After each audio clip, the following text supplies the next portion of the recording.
कुछ घंटे और चुनाव प्रचार खत्म हो जाएगा, और ऐसे में जो है कैंडिडेट कोई रोड शो निकाल रहा है, कुछ पब्लिक को मिल रहा है। मेरे साथ वार्ड 9 से कई दिनों से मेहनत कर रहे राजेश सूरी हैं। इनके धर्मपत्नी शालिनी सूरी जो है इस समय वार्डों में डोर टू डोर जो है वोट मांगने की अपील कर रही है। इनसे बातचीत करते हैं।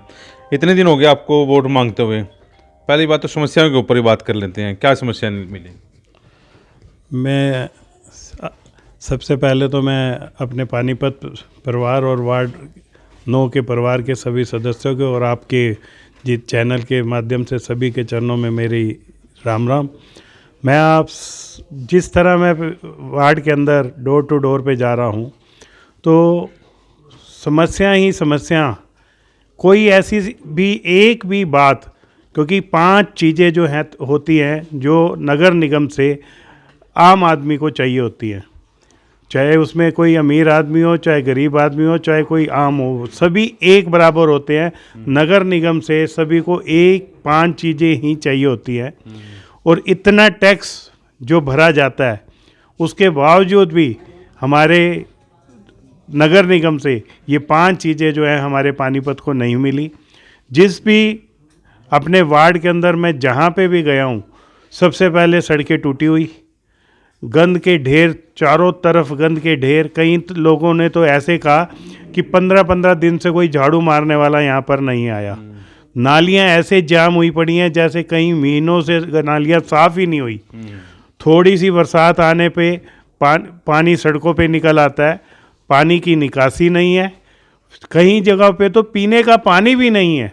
लोग इतने परेशान हैं कि पानी तक नहीं आता, और कई जगह पे पानी आता है तो इतना गंदा आता है कि वो पिया नहीं जाता। और सबसे ज़्यादा जो हमारी 5वीं चीज़ है, स्ट्रीट लाइट। वार्ड 9 जो है मेरा पानीपत का दिल है।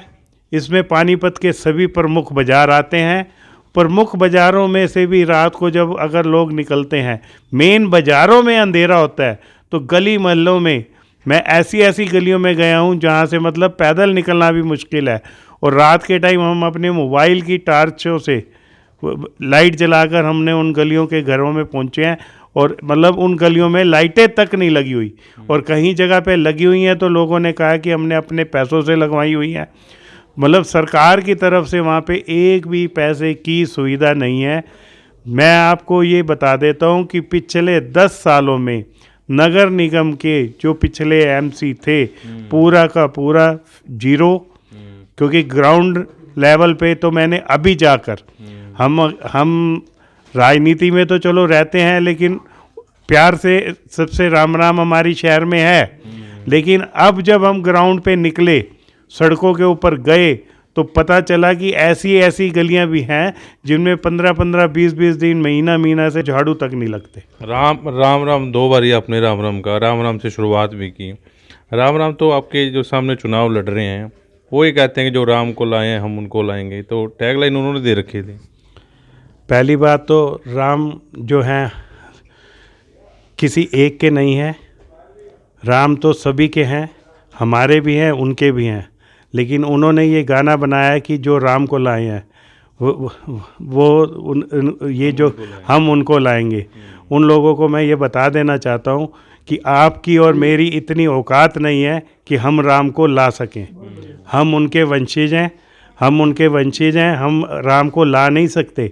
उन्होंने हमें लाकर धरती पे भेजा है और इतनी शक्ति दी है कि अपने वार्ड और अपने परिवार की सेवा कर सके। लेकिन पूरा देश उस गाने पे झूमता है, पूरे देश को नहीं पता कि राम को कौन ले गया है। मैं आपको ये बता दूं, आपने पीछे देखा भी होगा कि कन्हैया मित्तल जी ने ये गाना गाया था कि जो राम को लाए हैं हम उनको लाएंगे। बाद में कन्हैया मित्तल जी कोई टिकट उन्होंने मांगी तो उनको नहीं मिली, तो उन्होंने भी डगमगा दिया और दूसरी तरफ जाने लगे।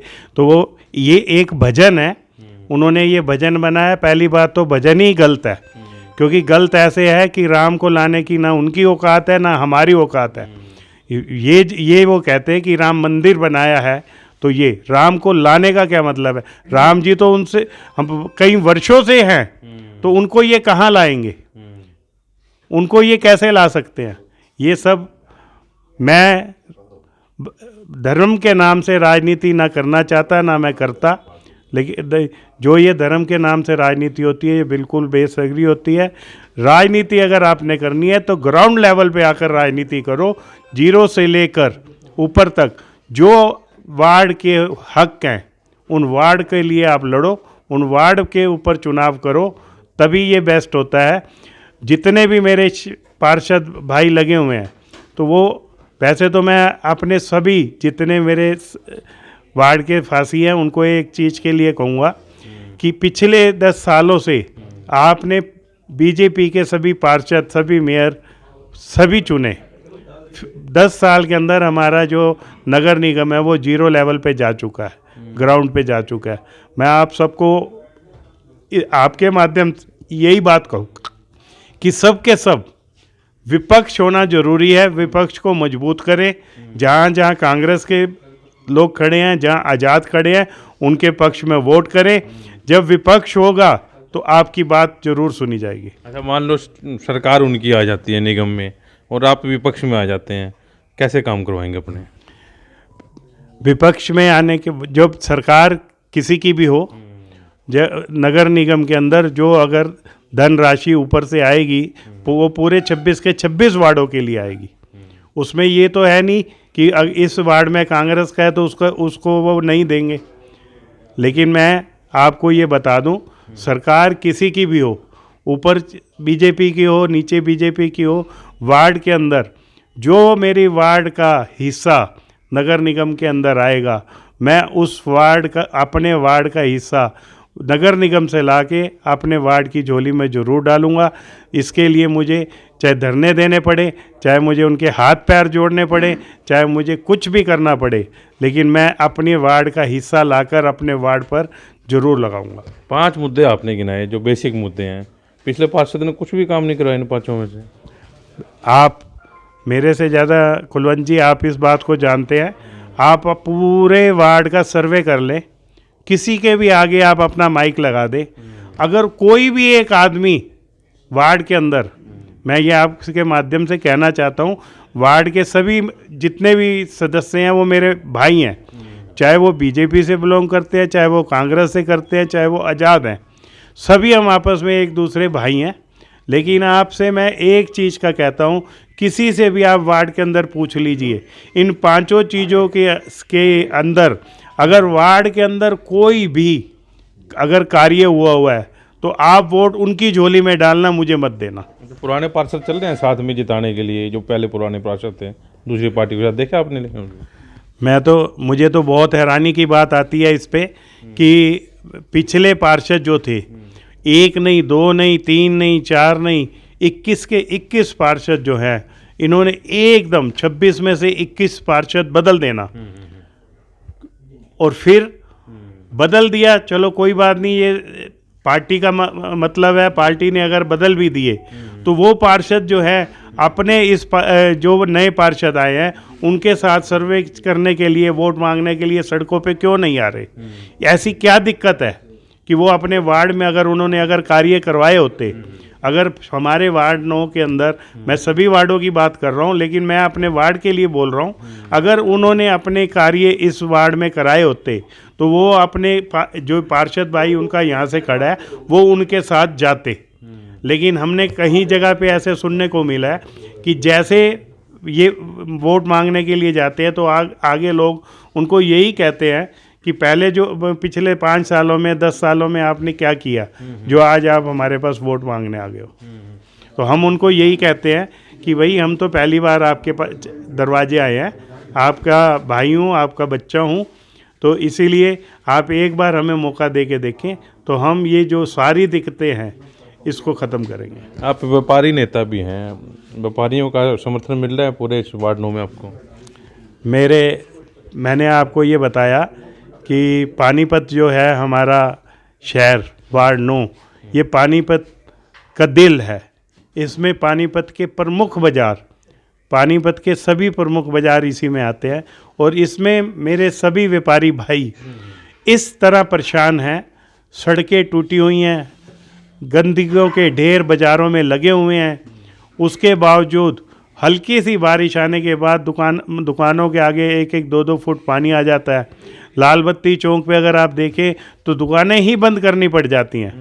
तो इसीलिए सभी व्यापारी भाई इन्होंने पिछले 10 साल से कापियों और कागजों पे तो प्लान बहुत बनाए हैं कि इसको ऐसे करेंगे, इसको ऐसे करेंगे। लाल बत्ती वाला जो चौक है, इतनी लंबी तो मार्केट भी नहीं है जो पिछले 10 सालों से उसके ऊपर कोई कार्रवाई नहीं हुई। अगर मुझे मेरे भाई वार्ड 9 के सभी मेरे भाई बहनें, माताएं, भाभियां अगर आशीर्वाद दे के मुझे नगर निगम में भेजती हैं तो मैं उनको इस बात की पूरी तहे दिल से एक बात का कहूँगा कि आपके लिए जो ये मुसीबतें 5 हैं, ये ही मेरा मेन मकसद रहेंगी।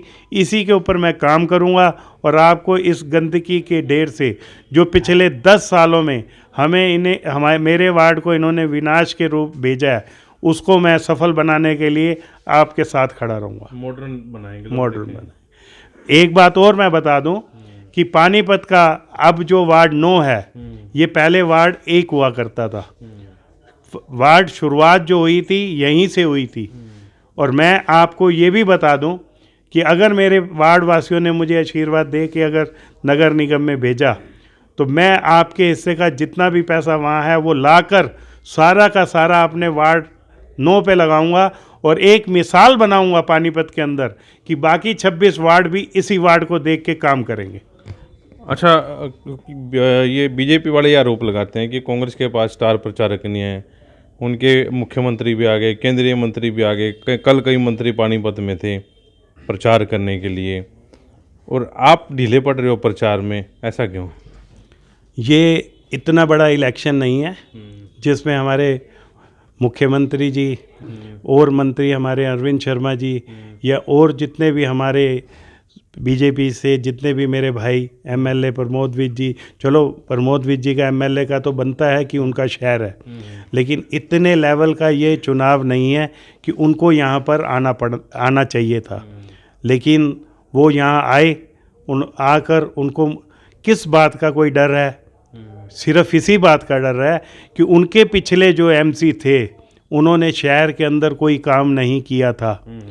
वार्ड 2-3 वार्डों के अंदर ही उनको दिक्कत है और उन्हीं के ऊपर उन्होंने वार्ड के अंदर अगर कोई काम नहीं किया था तो उसी के ऊपर दिक्कत होने की वजह को उनको अपने सारे के सारे जितनी उनके पास ताकत है उन्होंने वार्डों में धकेल दी। डर है उनको कहीं ना कहीं, मतलब हमारी सीट ना निकल जाए।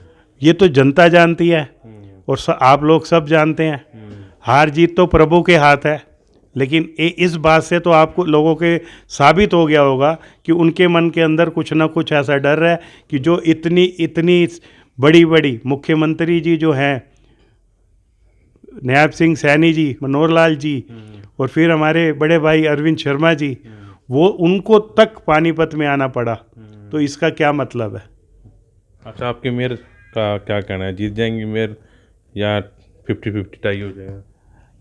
हमारे कांग्रेस के मेयर के अंदर थे, वो अपनी मेहनत अपनी जगह पे पूरी कर रहे हैं और बाकी मैं अपने पूरे शहर वासियों को कहूँगा कि ज़्यादा से ज़्यादा वोट दे। पिछले 10 साल से आपने देखा कि बीजेपी की मेयर थी और उसके अंदर जितने भी पार्षद थे वो सभी बीजेपी के थे। आप लोगों ने देखा कि शहर की जो बेदाली हुई है, जो नर्क में हमारा शहर गया है, उसको अगर आपने आगे बढ़ाना है तो आप परिवर्तन जरूर करें। आपको मैं एक बात और कह देता हूँ कि अगर आप किसी को भी चुनकर मेयर बनाते हो या पार्षद बनाते हो, अगर अगले 5 साल तक वो आपका काम नहीं करता या अपनी बात पे खरा नहीं उतरता तो अगले 5 सालों में आप उसको पलटी ज़रूर मार दिया करो कि अगला जो भी आए तो वो सोच समझ के आए। चलिए, अच्छी बात कही है कि 5 साल जो है पलटी मारनी भी चाहिए जो काम नहीं करता। तो इस इंटरव्यू को शेयर करें और अपने कमेंट जो हमें कमेंट बॉक्स में जरूर लिखें। वॉइस ऑफ पानीपत के प्रदीप पंजाल के साथ कुलवंत सिंह।